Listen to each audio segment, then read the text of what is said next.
You remember English class in elementary school, junior high, high school? You liked literature, didn't you? Didn't you? But you didn't like grammar. Most people treat the grammar part of an English class as kind of like castor oil.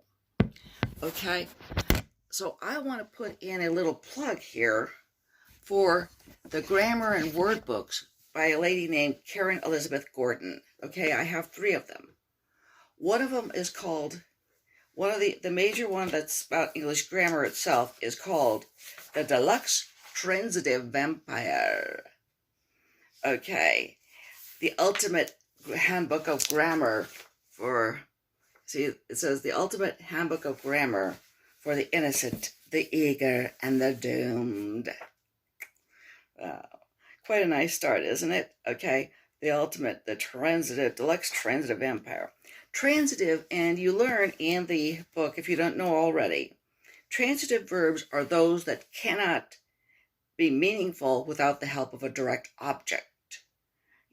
We bounced what? We bounced the idea. He yanked her out of her tedium.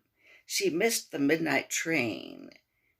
Alyosha patted Jean Pierre's muzzle. Okay, all those verbs require a direct object in order to be meaningful. An intransitive verb, by contrast, can stand on its own. It doesn't need an object in order to be meaningful. You could say something like, the chimera coughed. Here's what she has. See, these are the sort of examples that she uses. The chimera coughed. We huddled. The god thundered. Havelock blushed. The sort of thing, like she gives she gives examples before. The transitive verb, the rat shot the pizza chef dead. Intransitive, she shot across the ballroom floor with her memory on fire.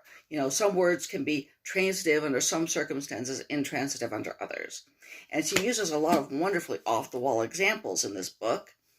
And in this one, which is about punctuation, after taking on grammar in one book, she did the new well-tempered sentence, okay, which is basically just about punctuation and has all these wonderful Gothic and off-the-wall examples.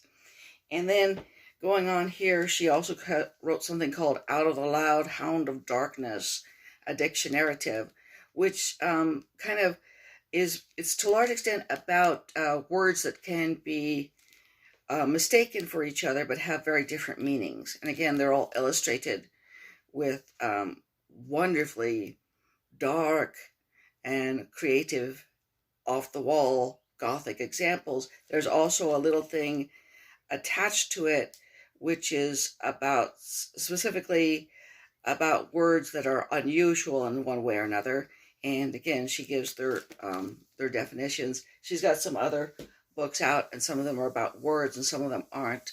But I really do encourage people to look into Karen Elizabeth Gordon's grammar books, because they are fun and informative. You will learn from them. And if you like this video, please subscribe to my channel, like the video, consider helping me out at my PayPal through ddnoe@bellsouth.net. Thank you.